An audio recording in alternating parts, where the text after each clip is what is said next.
It is in situations like these that we are very lucky to have on our board the Dean of the Arab Press Corps in Washington, Mr. George Hishmeh, to fill in last-minute situations on panels that are specifically on the role of the media in the Arab world.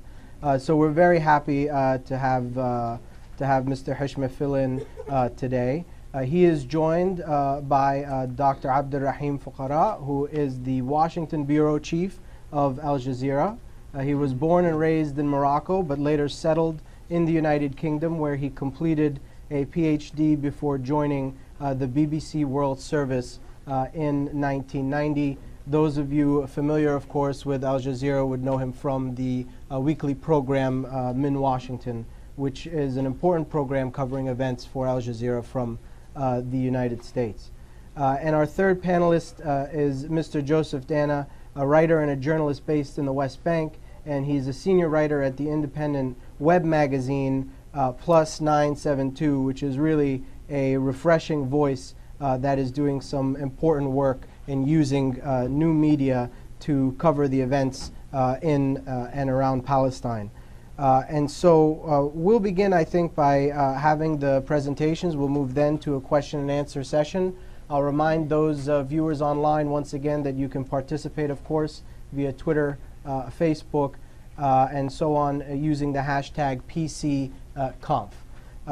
So we'll begin now by turning it over to Abderrahim for opening comments. Yeah, thank you, Yusuf. Thanks for the introduction, and thank you for the invite to be here on this panel today. As you said, I'm from Morocco. I'm an Arab, and obviously we Arabs we love history, and therefore I would be in dereliction of my Arabness if I didn't start with a historical note, given the historic changes that are happening across North Africa and the Middle East.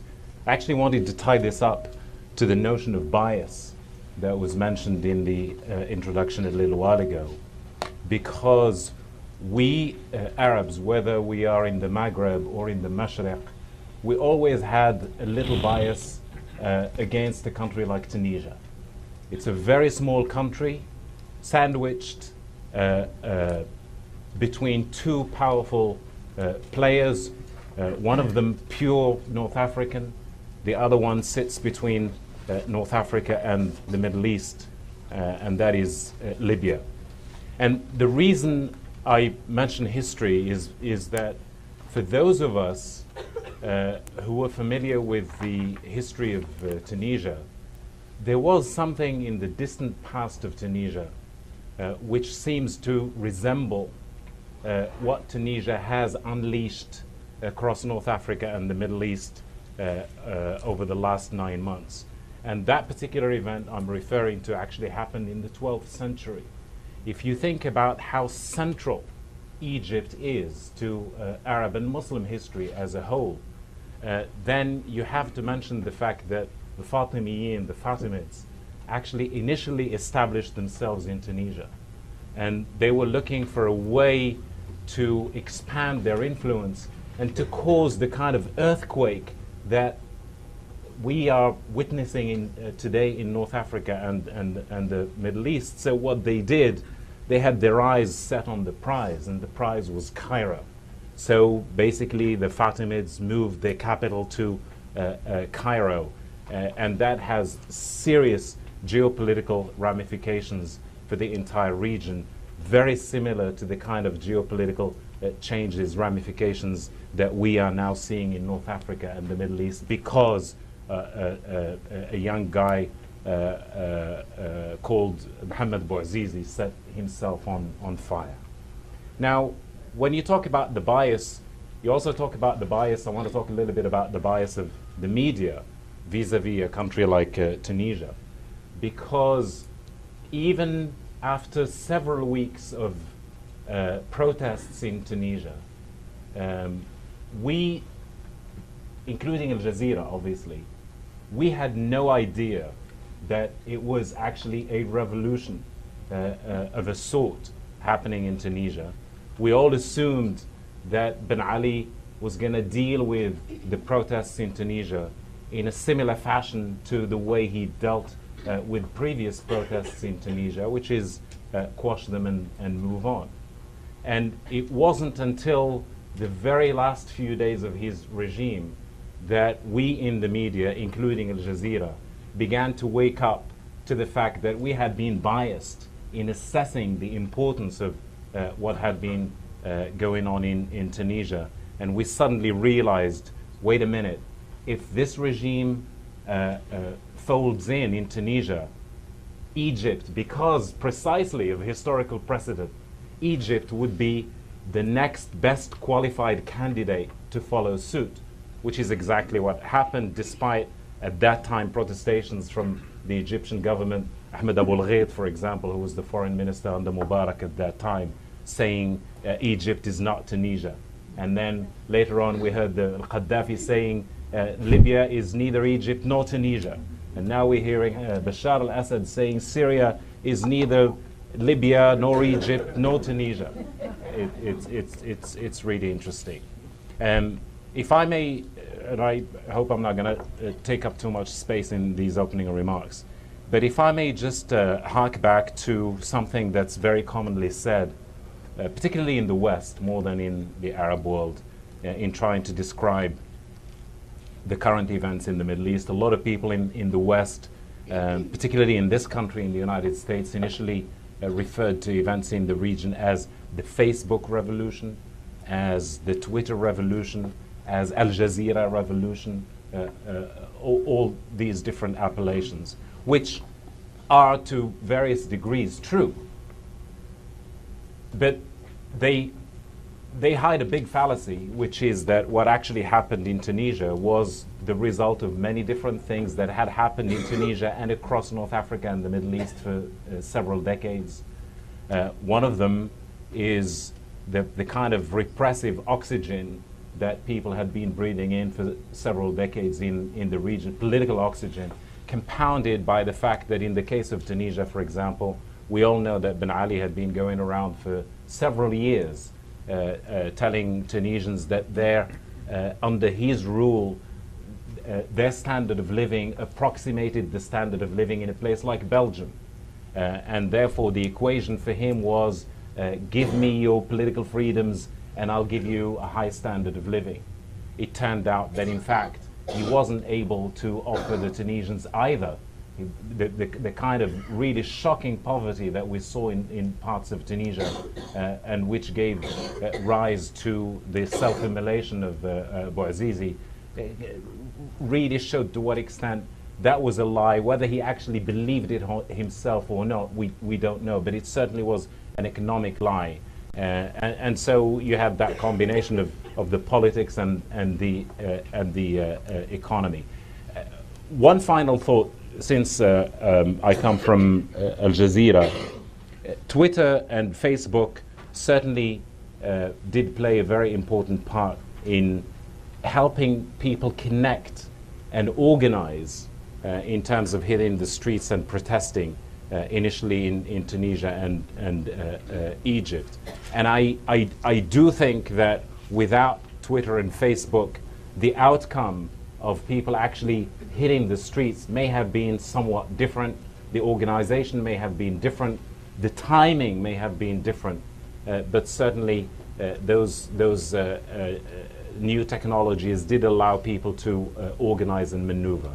So I would say that while the new technology provided the dots of the revolution, I think it took satellite television to actually help protesters in Tunisia, but to a much bigger extent in Tahrir Square, actually connect those dots, because they got on Al Jazeera, many of them, they communicated with each other. They sort of, if you will, they sort of strategized, young people strategized on Al Jazeera in ways that they weren't able to do in Twitter or on Facebook. But for a channel like Al Jazeera, obviously, which did play a major role in giving people in the Middle East, North Africa and beyond a flavor of what was actually happening and a flavor of what was yet to come. I think for a channel like that, there are two things that I would like to say before I conclude. One of them is that Al Jazeera obviously had invested in shedding light on some of the issues that had not been talked about before in the Arab world. Some of the big taboos, political taboos, the existence of the opposition, the status of women, the status of citizenship, which, by the way, and we can talk about this later on, for me, the key to the success of what's, or the failure of what's happening in the Middle East actually will hinge on the very specific issue of citizenship for everybody in the eyes of the law. So Al Jazeera had invested in that over 15 years since its inception. But there was another type of investment that Al Jazeera made, which is an investment in infrastructure.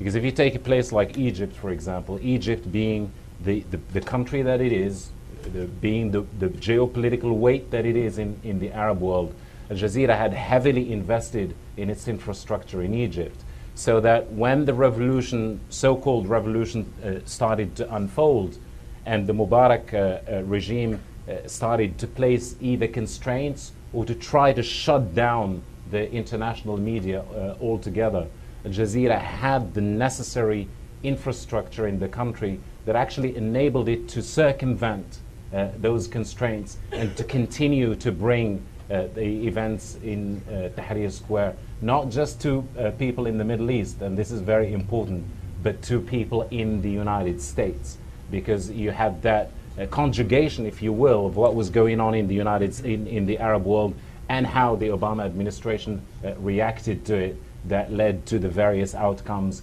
including the Egyptian army, in my view, my humble view, including the Egyptian army not shooting at civilians on a massive scale in Egypt. Thank you for inviting me at the last minute, but I'm counting on my birthplace. I'm the second Nazarene, you know. I'm hoping it'll give me some help. Let me give you some background so that you know what I did in the past. I've been a journalist for many years. I don't want to say how many, but many years. And since graduating from the American University of Beirut in Lebanon, where I was supposed to study pharmacy, but I took a elective course in journalism, the only course in journalism at the AUB. I loved it. I dropped pharmacy, much to my parents' anger, and I made it in journalism, I think. I was editor of the Daily Star, English language paper in Lebanon, and I came to the States in 1968. I worked, my first job here was at the Chicago Sun-Times, which I enjoyed very much, but I didn't like Chicago a great deal. So I wanted to be, all Arabs like to live in the capital of any country. They don't like to live inside cities. So I managed to get a job in Washington. I edited a magazine here published by the American Friends of the Middle East. I don't know if you know it, called AFME nowadays. And then I worked for the Washington Post for 2 years. Luckily for me, I left the Washington Post. When I worked for the State Department, I was the editor of the Arabic Wireless File, a news service that goes to the Arab world. I'll tell you an incident there that happened to me.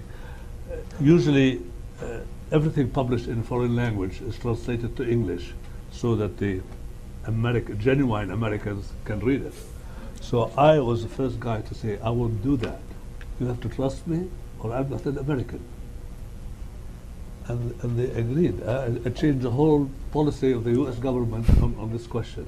I only give them just a couple of paragraphs what the article is in the magazine, which is very important. I told them I'm a hyphenated American, I know, but I'm also, unlike you Americans, swore allegiance to the country. Because we become a citizen, you have to swear allegiance. Anyway, to cut the story short, I'm now a freelance columnist. I write a weekly column. If you remember how to spell my name, you can always see me on the internet. Well, I didn't have much time to prepare, but I got some points here quickly. What I would like to say is that the coverage of the Middle East, what is happening with the coverage of the Middle East. Really, it is shameful and disgusting sometimes. And the reason for that is that none of the foreign correspondents that go to the Middle East know anything about the Middle East. They're just dropped there in Cairo or Beirut, these are the two favorite cities, and they expect to know things very quickly. I know because my office in Beirut at the Daily Star was always a meeting place for foreign journalists, because they come in the evening, what happened? Tell us what is this? So I used to try and feed them some information. So, and I then found out when I worked at the Washington Post that all American correspondents that went to the Soviet Union to cover the Soviet Union in the early 70s, they had to take a course at one of the universities in, I forgot which, either Princeton or somewhere in another university on Soviet Union. History, relationships, things like that. None of these do that about the Middle East. I protested at the Washington Post. I said, why don't you send somebody to go to Cairo and study at the university? Actually, this started when I was there. The first correspondent went to Cairo and studied at the American University of Cairo. So they get some knowledge about the history. It's very important. Now, generally speaking, I don't see all American papers every day. It is really very shabby coverage of the Middle East, all covered from one point of view, State Department policy. I mean, it's not that the State Department tells them to write, but that's how what they hear the U.S. government is saying, and so they repeat this thing in their coverage. How does it affect us here?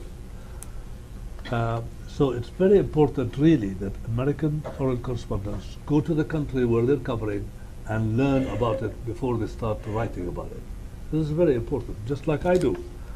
It's very difficult to learn what's going on in the U.S., but I can at least follow U.S. foreign relations with the Middle East. That's what my column is focused on. The media coverage since the Arab Spring, especially, has improved a great deal. Especially, and I really salute the New York Times. The New York Times news coverage, now not editorials, don't mix this up, has really improved.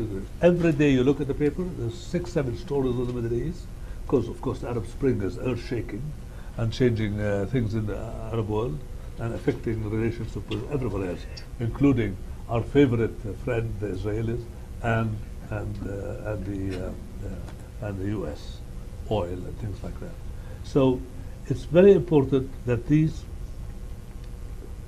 we stop the cliches, using the cliches. And the New York Times has really done a very good job. I wish I get a job now at the New York Times. But anyway, but it's a shame that this improvement has not been reflected elsewhere. And especially coming at a time when the economy here is really very weak, getting weaker, and papers, as I mentioned earlier this morning, are shrinking. Look at the Washington Post. The Washington Post, compare them every day. I get the 2 papers at home, and also the Washington Times. But we won't talk about the Washington Times. They are just very completely different. The depth, the length of articles, and things like that. So it's very important again and again that a foreign correspondent that goes to the area must study, take a couple of university courses about the Middle East. The other thing is that I want to mention is that there's a difference between the coverage of the Arab world, which has improved a great deal, especially after the Arab Spring, and the coverage of the Palestinian-Israeli question. This is very shameful. As a journalist, I tell you, and I'm ready to declare it anywhere, the coverage of the Palestinian question, the Israeli question, is not as broad and understanding and appreciative of what's going in the area. The reason for this is you don't have, as you may notice if you read these 2 papers every day, no correspondent, American correspondent, is in the West Bank, in any of the towns, or in Gaza. They're all in Jerusalem, Israel, and so on. So you're obviously influenced by the culture there, by the media that is covering the conflict. And this is something that is really very, very bad. And I don't know how they're going to take care of it, but they should. there's something in the media that we have. We call something not a correspondent, but a string correspondent. In other words, that person is a part-time employee and only calls the major correspondent in that area and tips him on events. But still, these people don't have the depth of the experience of a foreign correspondent to write a good story. So we have to do something about this. Actually, just to deflect from this, even we have a lot of Arab reporters in the U.S. In fact, I was one of the guys who launched something called the Washington Association of Arab Journalists. We have something between 40 to 50 correspondents here in Washington, staffers and correspondents. But regrettably, they too, just like their American counterparts, hardly know enough about the American system, how it operates, how it works. And then covering a city like Washington for a paper in Cairo or Lebanon or Syria or wherever is exceedingly difficult. Where can you be? In the State Department briefing or Congress when having a session on issues with the Middle East or any other place, you know, any of the think tanks. Every day there's a Middle East is discussed at think tanks in Washington. How can you cover all that? One person, if you're lucky, two. Now, people like Al Jazeera can afford more than one person. They have a big staff here and they can cover it. The satellite TV does a very good job of covering the States in many ways, but they still can do a better job. The other thing that I want to mention about is the sad thing is, I'll give you two examples, I think, on the biases. You know, when the Palestinians were accepted, Palestine was accepted as a member of the UNESCO, I was eagerly waiting to see what the American TV is going to say. Nothing. Not one word at ABC, CBS, or CNN that evening. You know, the major news broadcasts are between 6 and 7. Not even PBS. And the event took place in Europe in mid-afternoon.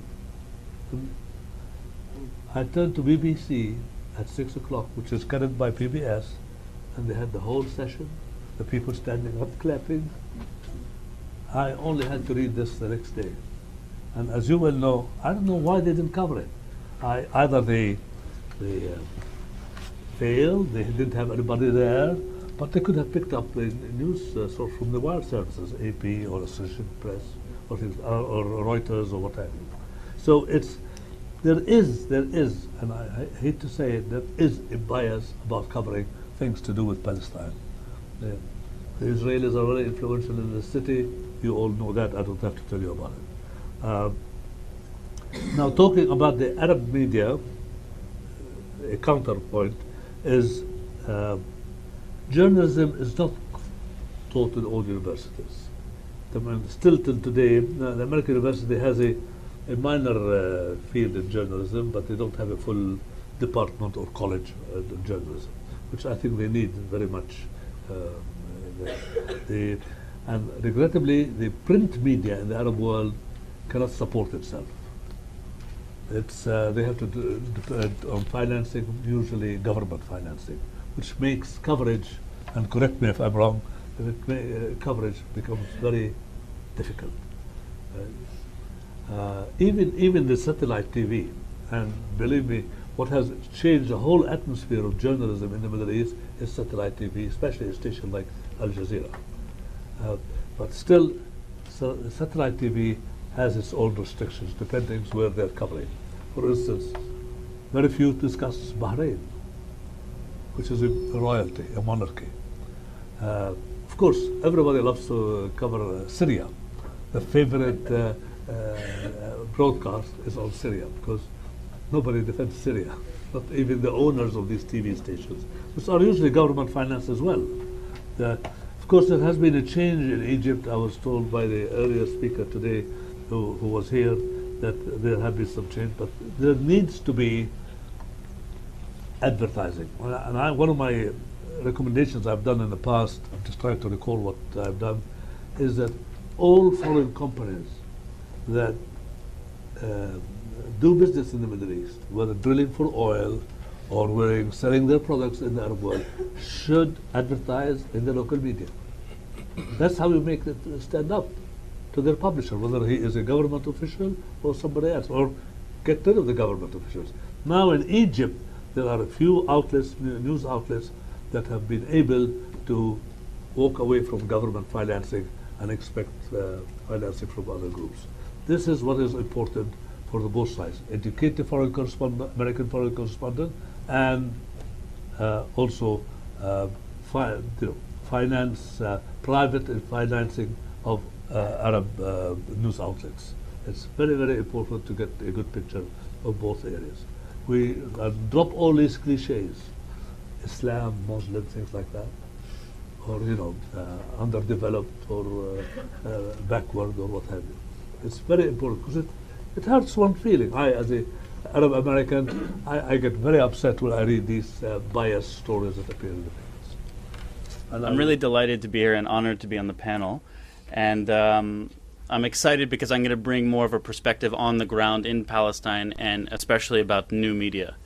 And so what we know, I think it's safe to say, is that the Israeli narrative of the Israeli-Palestinian conflict, they have dominated our Western understanding. And so they have made it very difficult to portray the Palestinian national struggle as one based on human and civil rights, as one based on a people living under occupation, living under military rule, and things of that nature. Even insofar as the symmetry that's expressed in our understanding, there is a sort of symmetry between the Palestinian Authority, let's say, and the Israeli government. They have, the Palestinians have a prime minister, and the Israelis have King Netanyahu, and all of this kind of stuff. And so this discourse has been dominated. And we're at an exciting time in which we're having a lot of kind of ultimate confirmations. At least that's how I like to think of them. The statehood bid is demonstrating the fact that the two-state solution is effectively dead and over. We had massive demonstrations demanding social justice rights in Israel this summer that failed to mention anything about the occupation or really Palestinian rights at all. And so that's demonstrating that there is really little willingness or ability to end the occupation internally in Israeli society. And finally, in the media realm, we have a number of very interesting stories about how the media is working. Specifically, the New York Times, which I agree that the coverage is not bad on the Middle East, but on Palestine it's absolutely atrocious. And recently we have a slew of new allegations about Ethan Bronner and he's the New York Times Jerusalem bureau chief, and his involvement with certain firms that are paying speaking fees that basically raise serious questions as to how he abides by the ethical guidelines of the New York Times. And so we have these confirmations which allow for a new discussion to happen. And because journalism is changing, and because new media, social platforms, and blogging they're starting to dominate the discourse, Palestinians are finding increasingly that this narrative reformulation is more and more possible. And so the strategies that we heard on the last panel about nonviolent resistance and boycott and things like that are able to get across to the international community in a much easier and intimate way because of these social networks. And I think that this is really incredibly exciting. Now, being in Ramallah for the wave of Arab revolutions, it was always the questions that editors that I was working with were always asking is, well, what's going on in Palestine? When is it coming to Palestine? And I think that there is a certain misunderstanding as to how social media and new media will be used in Palestine.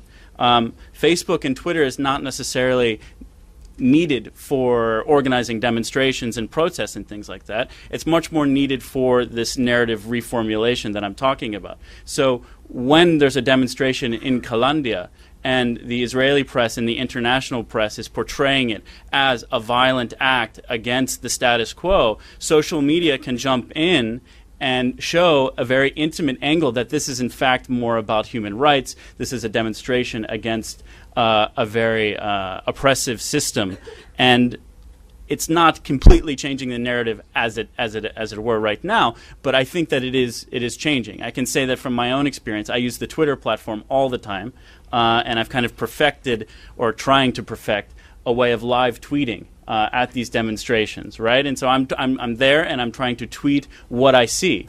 And oftentimes I get into these enormous battles with Israeli military officials on Twitter, right? This is the kind of the other side of the new media reformulations in Israel right now, which is that it drives the Israelis absolutely insane. I mean, the reaction is hysteria, right? I mean, the flotilla, which has now been boarded and things like that as we speak, is a very good demonstration of how these efforts and how they're portrayed in the new media realm are driving Israelis insane. You know, I was covering the flotilla that didn't go this summer, and Israel basically threatened all the journalists on board, saying that we have no journalistic courtesy and things like this. And so you can see that the reaction is over the top, and I think that leads to the power, and it leads to a question of the power of the realm. Now, I want to discuss just briefly 972 because I think it is a good example of what's going on, and it does raise the problems that we still face in terms of the media in Palestine. Now, 972 was a very free-form project of a bunch of Israeli bloggers to start writing together and pooling our links. And I took it as an opportunity to write about the Palestinian experience and issues and national struggle to what was basically a Jewish audience. Now, perhaps because we have such a following in the United States, or because the project is run by Israeli leftists, we get quoted all over the place. The New York Times loves to quote us. The Guardian loves to quote us. Foreign Policy loves to quote us. And that raises a really bad question, or I think it's a bad question, which is why do I, as an Israeli Jew, American citizen in Palestine writing about these issues, why am I the one that's quoted in the New York Times when there's 5 Palestinian colleagues of mine at the same demonstration which are not quoted? And so this is really the problem and the issue that we're facing as we move forward with new media. I think that I wish I could stand here and say, like, okay, everybody's writing and we're like changing, you know, the narrative is being changed in Palestine, and all of a sudden, you know, traditional media is totally challenged. It's not. It's in a formulation stage, and it's a new platform, and journalism, as I noted, is completely changing. And so I think that as we go forward, and I can't predict what's going to happen, but I imagine that we will start to see bigger and bigger movements of civil disobedience in the West Bank and Gaza. As that happens, it's going to be documented. And it's going to be documented in a very, very explicit and intimate way, as I was noting. And the reaction from Israel will be hysterical. And basically all of you and all of us are going to be in a position in which we can analyze this in a very easy way. Because we can all open up a Twitter account and we can follow the Israeli army spokesman, and we can follow people on the ground and compare and contrast what's going on. And so this is why I think that the media is such an important topic now. And as I noted, I can't say, you know, anything conclusive like everything's done and we have an Arab Spring going on in Palestine and all this kind of stuff, because we don't. We're laying the foundations at this moment for really one of the most serious challenges to the narrative and to the dominance of the narrative in the Israeli-Palestinian conflict. And in the next years, this will definitely affect the situation. So, thank you.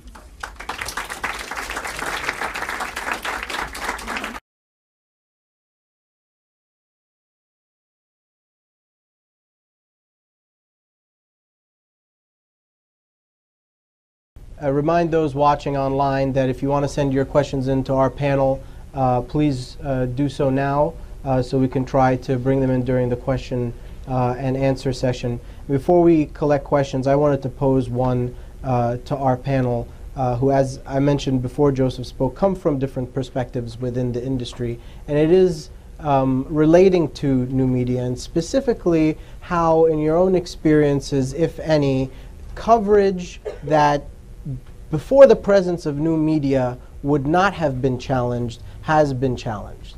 Have you had to think twice or perhaps change coverage because of the way things were being covered by individuals on the ground with their telephones, with their cameras, showing something that would not necessarily have been shown otherwise. And please, don't all jump at once. I mean, if I could speak from the perspective of somebody who works in satellite television, up until the time when satellite television became a real force in the Arab world, and I'm just stating a platitude here, what you had a specific narrative woven by governments of individual countries in the region about what they did and did not do. And obviously, there was very little challenge to that narrative. Part of the reason why there was little challenge is that because mouths were being deliberately and forcefully muzzled. If you take a country like Libya, and Libya here is just one example, so that nobody says that we're being too hard on the Libyans. I mean, you could extrapolate from the case of Libya to the left of the map of Libya and to the right on the map of Libya. But if you watched Libyan television at that time, what you had, if you take a standard news bulletin, for example, most of it was about Gaddafi, what he did, what he did not do, how he saw the world, how he saw the future of Libya, and so on. And it was obvious that within Libya, but certainly outside Libya, there were Libyans who did not necessarily subscribe to that narrative, but they had very little means of actually giving their own take on that narrative. And then satellite television in the mid-90s started to seriously step into the breach. I use Al Jazeera as one conspicuous example, but there were certainly others. For all the flaws of Al Jazeera's coverage, and we can enumerate a whole plethora of them, but for all the flaws of its coverage, what it did in that case is that it did help people who had a different narrative within each individual country to actually present that narrative so that people within that country knew it, so that people in the neighborhood knew it. Now, you and I, we could niggle about the consistency of that platform that Al Jazeera offered, from one country to another, and I'm sure that question will arise, whether you're talking about Bahrain or Libya or other places. But the fact is, satellite television did provide people with a platform to actually challenge the official narrative. And then we came to the second stage, which, as George mentioned earlier, social media. But I think despite the very important role that social media have played over the last 9 months in the monumental events unfolding in the Middle East, I think it would be wrong to deduce from that the age of satellite television is over, and that the new age of a new kind of technology is unfolding, because all the signs are there that there has been and will continue to be a very interesting marriage between social media and satellite television. And while the spotlight will increase on satellite television in terms of its editorial independence down the road, now that you have these new democracies emerging, I think satellite television will, first of all, it will increase in volume, but the marriage of these two, social media and satellite television, will be very decisive for the future of the media scene in North Africa and the Middle East. If I may just digress for one little second before I shut up. We keep talking about the Arab Spring. And I, as an Arab who comes from a country with certain parts of it that never know what spring is, it's a very strange appellation, the Arab Spring. I think for us as Arabs, we have to be careful about these appellations, because clearly this is an appellation that was devised somewhere outside the Arab world, but it has obviously taken root. Now, I take issue with the word spring, first of all, and if you think about the expanse of desert land in the Arab world, you'll know that there are major segments of the population that will have absolutely no idea what the heck you're talking about when you mention spring. I'm overstating the case, obviously, a little bit. The other one is Arab. You know, and I mentioned the issue of citizenship at the outset. And I do believe that this is a very crucial concept for us, for the future of us as Arabs right across the board.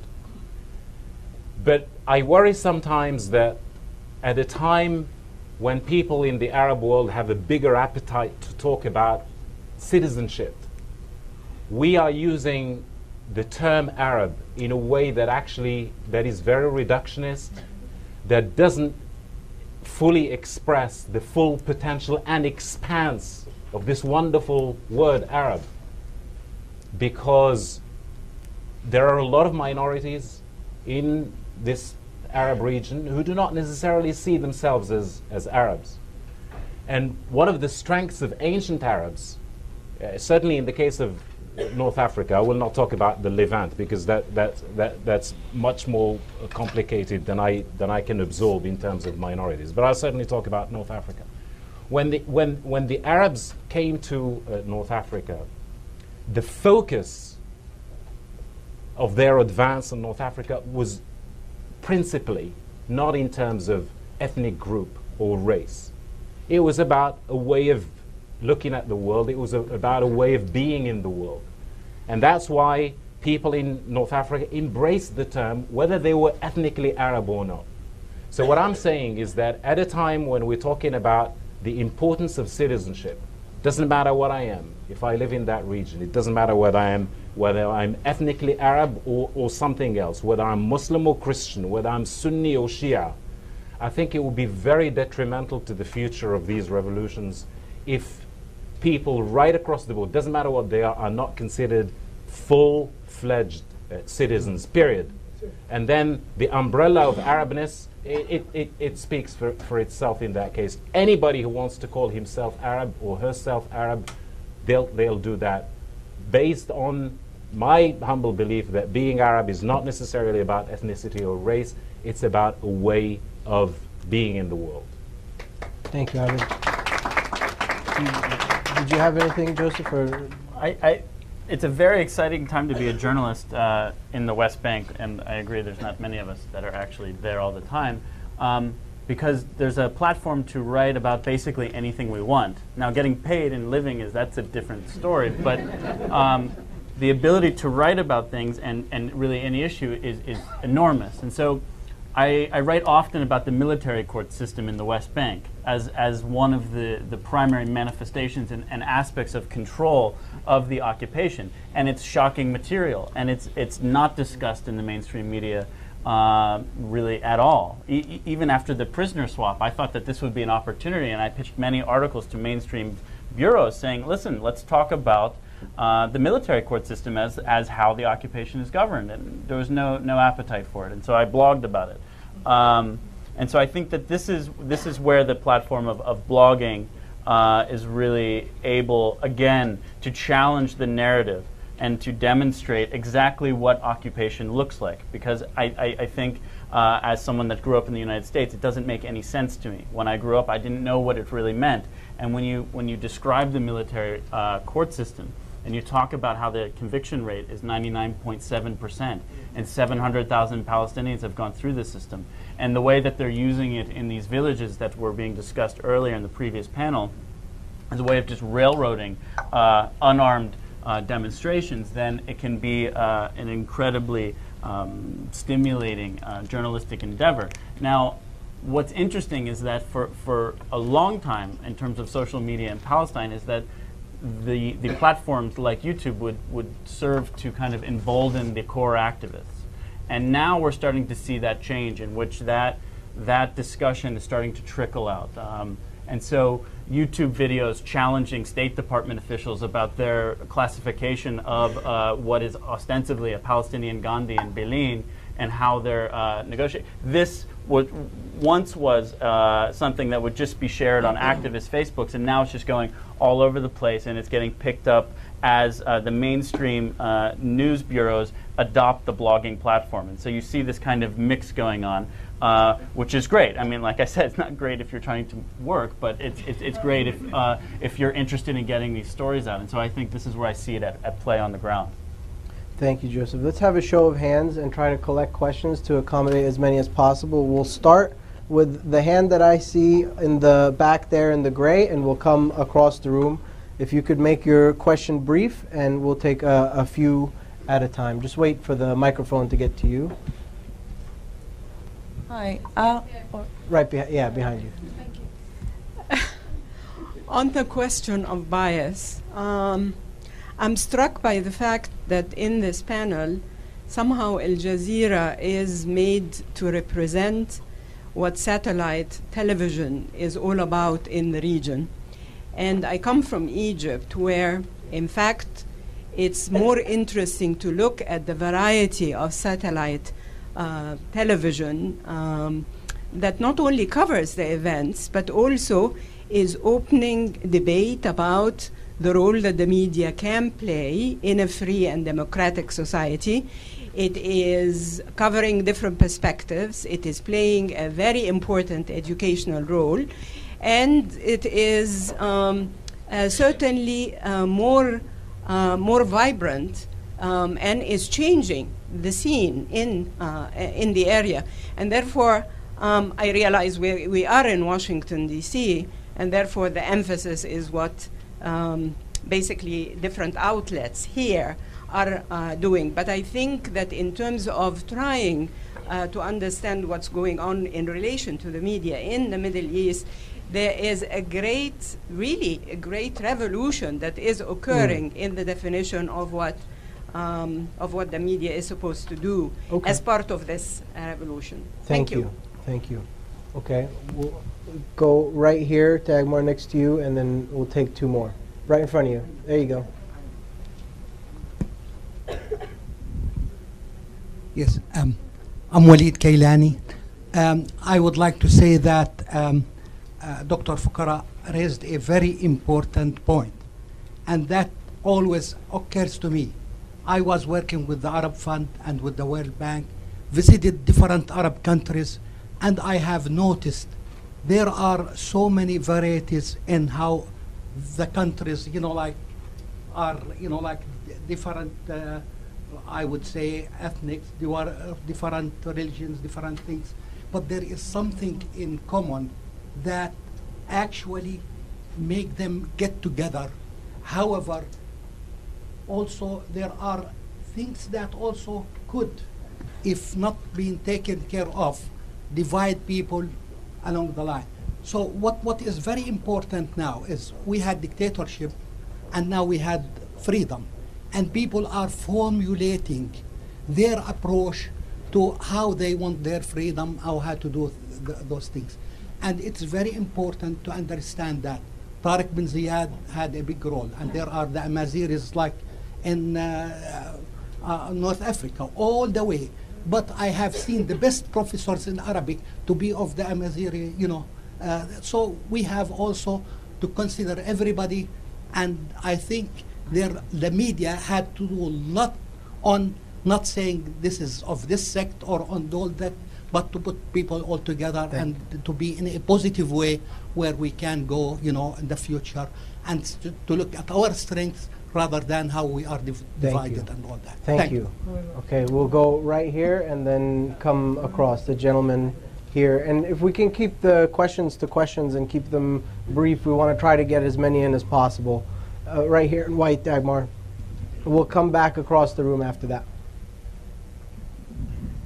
Mr. Hishmeh, you discussed the Mideast coverage of the New York Times. Would you care to venture an opinion as to which New York Times journalist you consider the most objective and the least objective? And also, would you comment on the writings of Tom Friedman, which I have not read myself, which is why I value your opinion? Thank you. Well, that was a direct question. Let's go right here, and then we'll do another round after that once we get a response from our panel.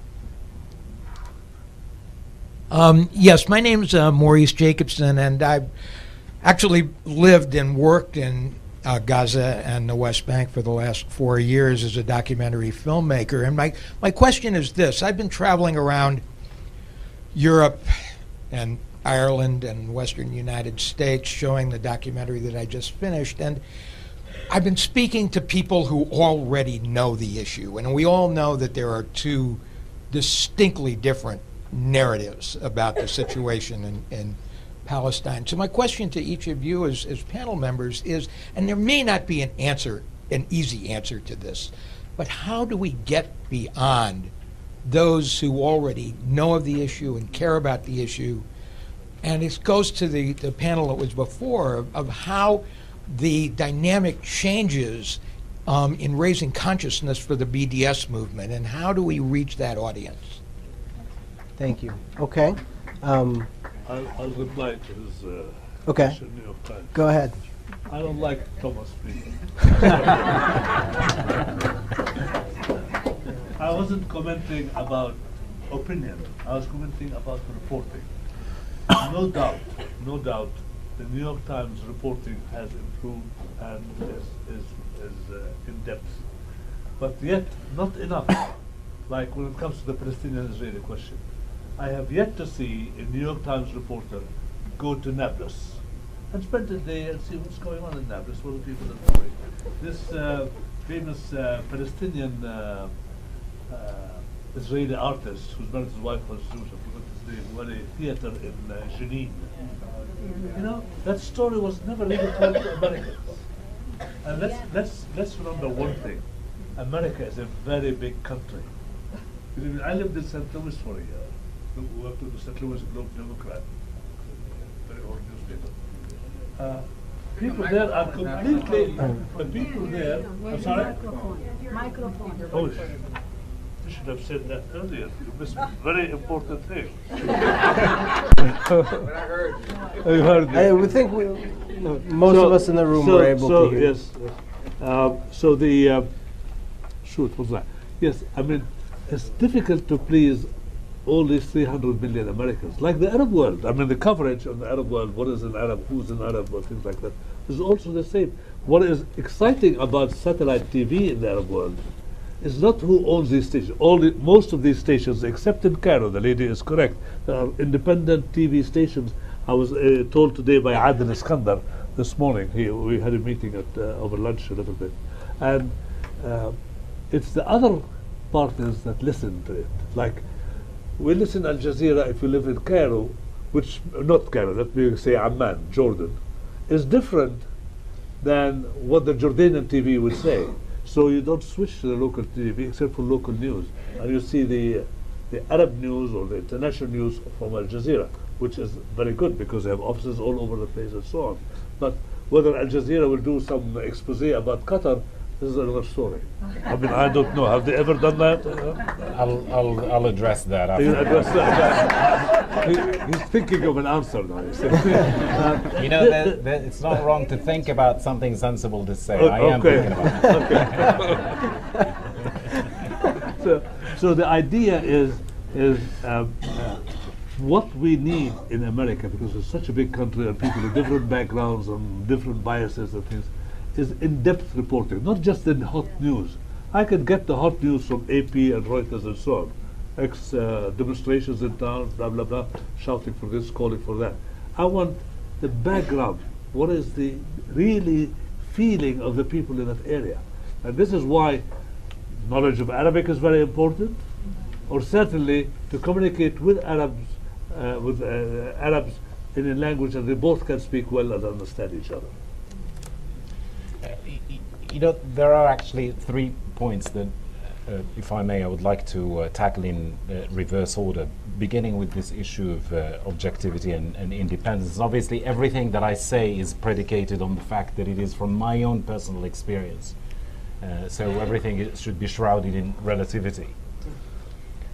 The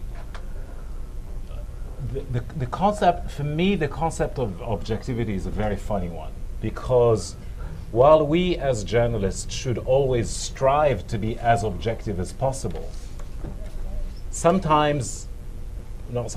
often enough, I don't actually know what the word objectivity means.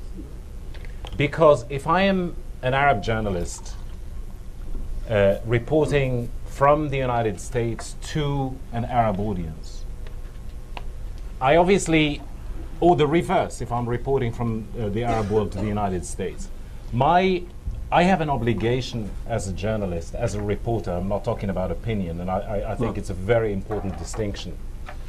As a journalist, it's very important that I have to be extremely responsible in weighing my words in a reporting piece.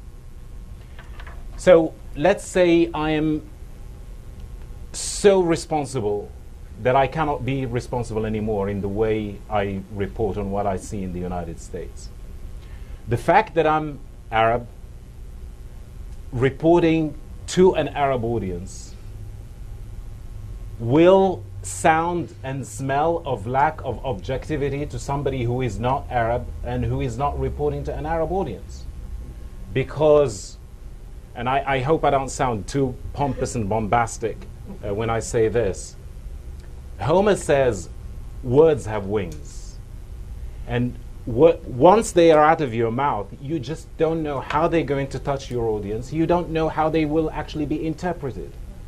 So that's the kind of dilemma that I have with the issue of objectivity. And I stress again, we should, as journalists, try our utmost to be objective. So the other thing is independence. And again, from my personal experience, I worked for BBC for about 12 years. And in many ways, the BBC is a paragon of editorial independence. That's at least how it seems on the surface of it. I remember when I worked for BBC, I started working for BBC in the early 1990s, towards the end of communism. And the charter of the BBC World Service, as emphatic as it is on the issue of editorial independence for the BBC, also says that the government, whether it's Labour or the Conservatives, has the right to come to the BBC and say, BBC, we want you to open a service in Albanian because we want to focus on the audience in Albania. Because, in other words, we have an important message to relay to the people of Albania. This has nothing to do with intelligence work or decoding or spying. It's just a particular narrative that the government of the UK wants people in Albania to hear through the BBC. What does that mean for editorial independence? It's an open debate. The issue of Al Jazeera in Egypt, frankly, and again in my own experience, Egypt and Lebanon, when it comes to the media, are two cases apart from media in the rest of the Arab world. There's a long tradition of media activity in these two countries. There's a lot of creativity. There's a lot of enterprise, much more so than in other parts of the Arab world. And even before the so-called Arab Spring started, Al Jazeera did find it very difficult to compete with local television, with certain television stations in Egypt, except in times of crisis, in times of war. Now, if you know anything about the Middle East, you'll know that war has been more the rule than the exception. But, you know, during those intermittent periods when there wasn't, you know, all-out war, Al Jazeera had a very hard time making Egyptian viewers migrate to its programming. And final point on the issue of Arabness. And again, I sincerely hope I'm not being too bombastic here.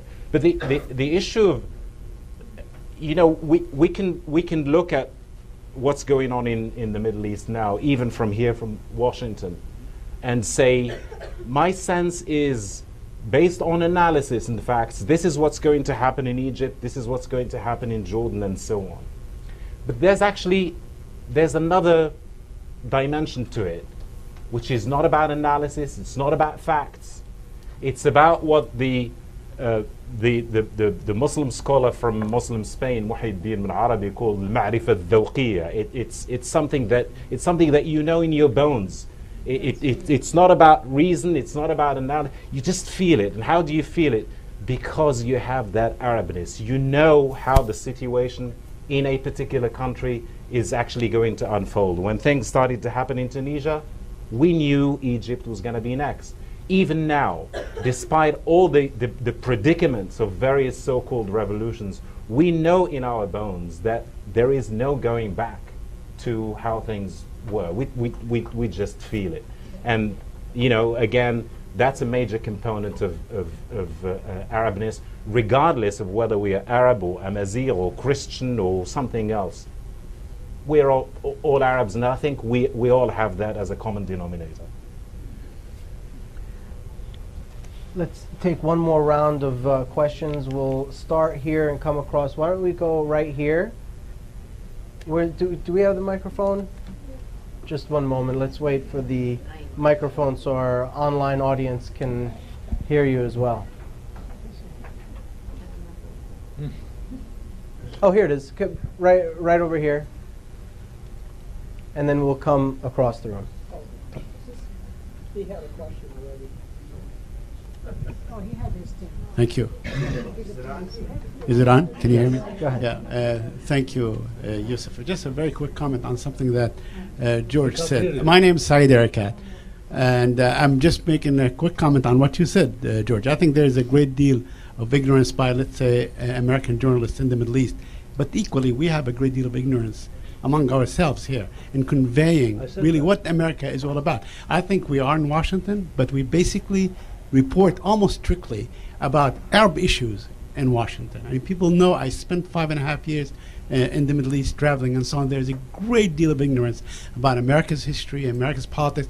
I would love to be writing about, let's say, the boom towns in Montana and how it is happening, let's say, in this horrible economy and so on, how it is impacting their life. So I think, and look at us, I mean, as Arab journalists, we don't congregate, we don't really meet, we don't do things like this. You know, just very quickly, when I was in Iraq, I mean, by virtue of the security situation, American journalists were together, so there was a great deal of camaraderie, and reporting improved. I mean, you talked about, you know, I can cite so many great journalists that were writing what was really happening in Iraq, you know, like John Burns, Anthony Shadid, you know, Layla Fadl, and so on from the Washington Post and other, Jane Araf. So there was a great deal of knowledge. I think for us, we need to also broaden the horizons and the perspective in the Arab world of what is really happening in America. Thank you. Saeed. Let's take a question right here, Dagmar, and then we'll go to My the other question side. is for Dr. Foukara and for Mr. Dana, the influence and the effect of WikiLeaks on the adding fire to the spring movement in the Arab world. Thank you. Over there, Dagmar, right in the front row of the side there. Okay.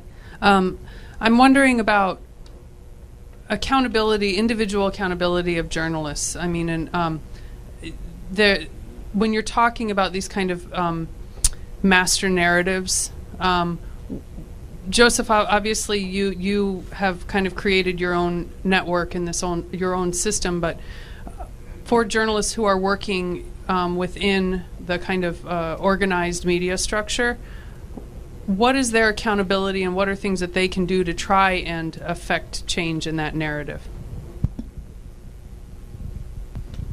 Okay. Let's get responses from our panel. Well, yes, I agree with you that we should have a better opinion about America in the Arab world. But you know, the Arab correspondents here are one individual covering this whole country. It is impossible. It's not easy. And then You know, I know whether it's a newspaper editor or a TV station editor, you want your man in Washington to cover the major story of the day, because it looks ridiculous. There's a very important decision by the U.S. government of stopping funding for UNESCO, and then you go and write about a football game in whatever it is, or a social event in one of the states. This is it's very difficult for a journalist. Same thing happens to the American correspondent in the Middle East. I mean, he can't write about what's going on in the education system in Lebanon, for instance, or in Egypt or in Jordan, while there's a revolution in Tunisia. I mean, you have to make a decision. What is the story of the day? Especially if you're a foreign correspondent and you are covering the whole region as an American correspondent, which is very difficult. Now, what was the point? The other point was about. I'll just take that. I want to mention something about this social media. I don't use any of this stuff. I'm too old to deal with it. But I'll tell you, I doubt very much there are many Arabs from North Africa to we call it the Arabian Gulf, or Persian Gulf, deal with this. I don't know, what's the percentage? Do you have any information about how many people use this social media, Twitter, and what have you? Well, I can talk about what's going on in Palestine, and like you say, I mean, it's a format and it's a platform that's growing. Right now it's not something that's exploded onto the scene. But if you look at the amount of tweeting that's going on about different specific events in Palestine, you're going to see more and more and more Palestinian tweeters. I mean, there is an issue of the actual technology that you know the networks aren't quite up to speed in the cell phones and things like that, and so that needs to come on board as well. But it's growing. I think at least I can comment on Palestine. It's definitely growing. In terms of the accountability issue, well, the first thing is just not to do any harm, and this I think has much more to do with the bureau. I mean, I think that the New York Times sending someone to cover Israel-Palestine that also has a child that serves in the Israeli army is just, that does a lot of harm. I mean, I don't see, you're starting off on a bad foot, and so that has much more to do about the bureau chiefs. But also, I mean, in my experience, I don't see that many Western journalists in Ramallah spending time unless they have to, and I think that's where you miss a lot of these stories. When I go to the military courts, which is the example I used earlier, I seldom see Western journalists. They're there occasionally if there's a big story, but they're not there on that everyday kind of thing. And then this is just a bigger question of how you conduct journalism and things like that. And then finally, in terms of the WikiLeaks, I think the Palestine papers, which I lump it in there, really had an incredibly profound effect on the Palestinian street specifically, and has led to this crisis of legitimacy, which I think is palpable in reference to the Palestinian Authority. The March 15th movement, which was discussed briefly in the previous panel, definitely tapped into that feeling and that need for reformulation, reunification of Palestinian fractures, and highlights the kind of status quo that we're in with an Israeli occupation that's predicated on divide and rule, which has basically been successful on many different levels. And so WikiLeaks definitely had a huge effect on the ground. I'd like to hear, Abderrahim, your views on this with WikiLeaks especially, and maybe if you could talk about the role of it, particularly in Tunisia. We saw the timing of events, and one could make the argument, just looking at the sequence of events, that maybe what happened with Mohammed Bouazizi would not have been the spark that it was had there not been all this information about the corruption of the regime that came out. And I'd be interested to know about your views about how coverage of all this interfaced with that and may have really kicked the entire Arab Spring off. I mean, I'd be delighted to talk about that, but if you'd allow me just one anecdotal issue on Israel and Palestine and how it's covered here in the United States. When I first came to the United States in 1999, I worked on a co-production of the BBC World Service and Public Radio and GBH in Boston.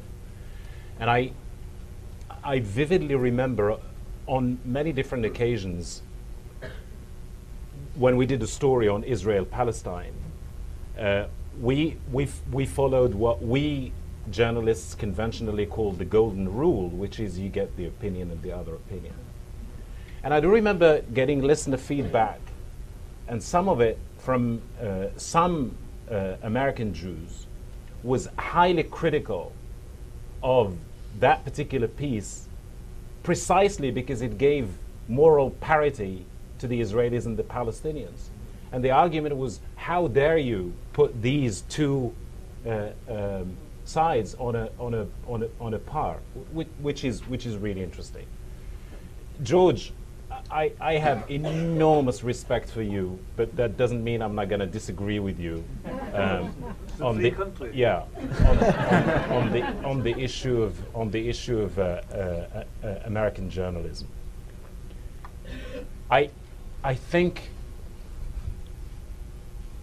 we need to be a little measured in the way we assess the performance of American journalism in general, not necessarily about the issue of Israel and Palestine, because the Israel and Palestine in the American dynamics, I do agree with you, is a special category. Yeah, that's a special category.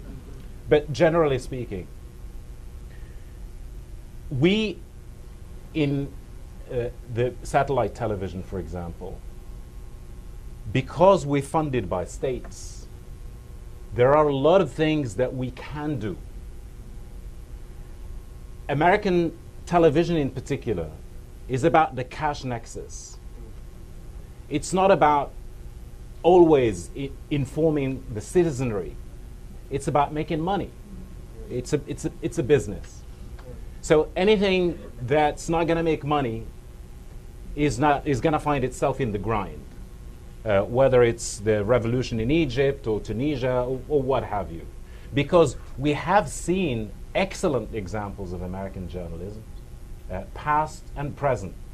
The most recent case of which, and Saeed was witness to it a few days ago at the State Department, when the spokeswoman of the State Department was actually grilled over the issue of UNESCO by the Reuters correspondent.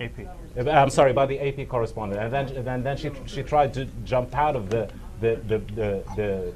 pan, and she fell into the fire of an Arab journalist. But we clearly saw an excellent example of feisty, aggressive American journalism.